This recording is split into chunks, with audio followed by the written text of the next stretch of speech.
Hair can mean a lot of different things to different people. Maybe it's your pride and joy. Maybe it's a chore, a clog in your drain, or a symbol of your heritage.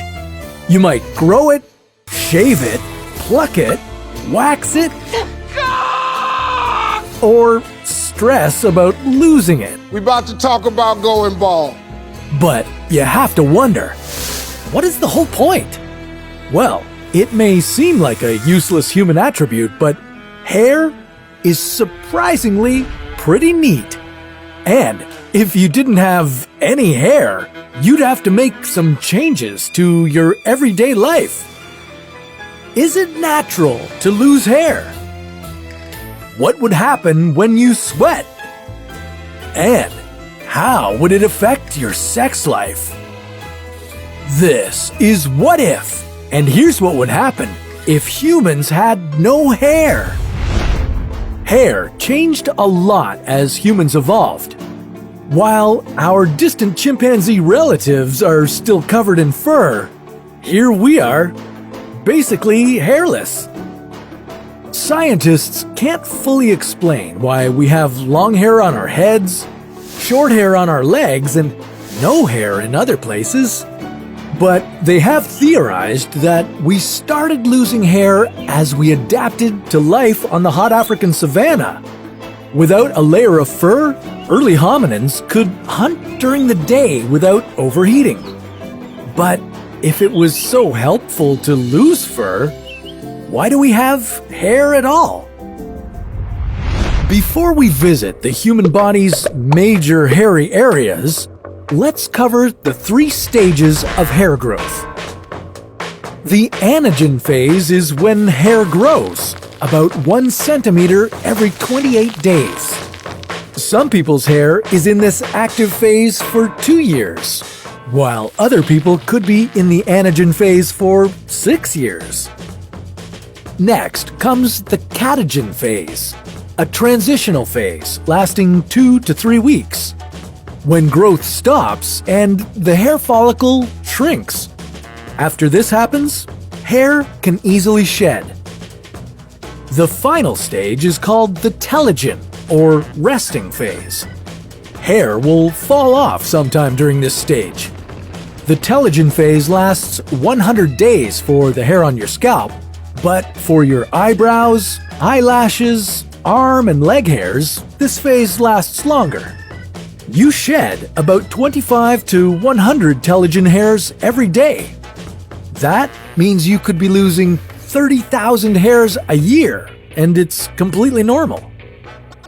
But how would your life be different if you didn't have any hair at all? Let's start at the most obvious spot, the head.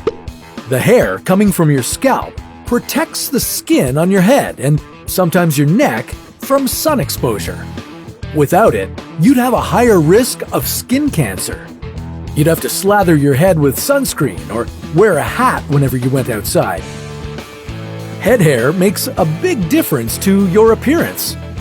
If no one had any hair, you'd probably decorate your scalp with henna or tattoos. Eyebrows are another major beauty statement, but they're more than just one of your most distinctive facial features. They help keep sweat and rain away from your eyes. Those natural arcs divert liquid around your eyes to the side of your face. Without eyebrows, your eyes would sting every time you did a workout or enjoyed a hot day. Slightly below this are your eyelashes. They act as another shield to protect your sensitive eyes from sand and debris. If you've ever had something stuck in your eye, you know that even a little bit of dust can make you temporarily blind. And because sweat and dirt would be a constant threat, you'd want to wear goggles whenever you were active or outdoors.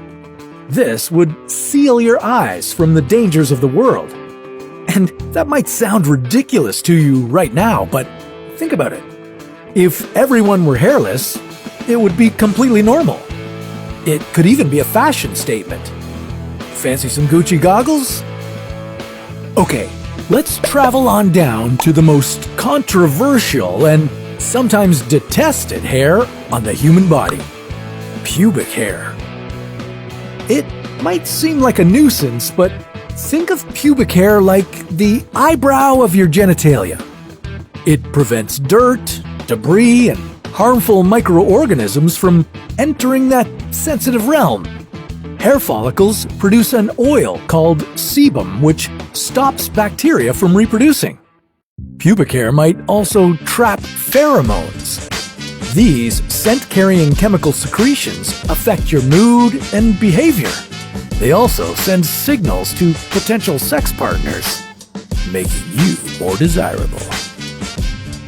It's still not clear if pubic hair traps pheromones, but if it does and you don't have any hair down there, you'd have to try a little harder to attract a partner. Hair also reduces friction, so without it, your private areas and butt cheeks could suffer more chafing every day.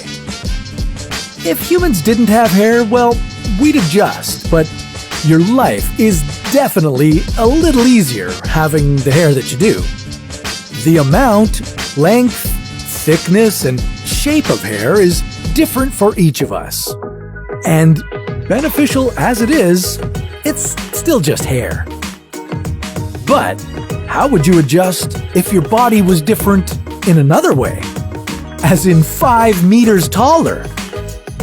Well, that's a story for another What If.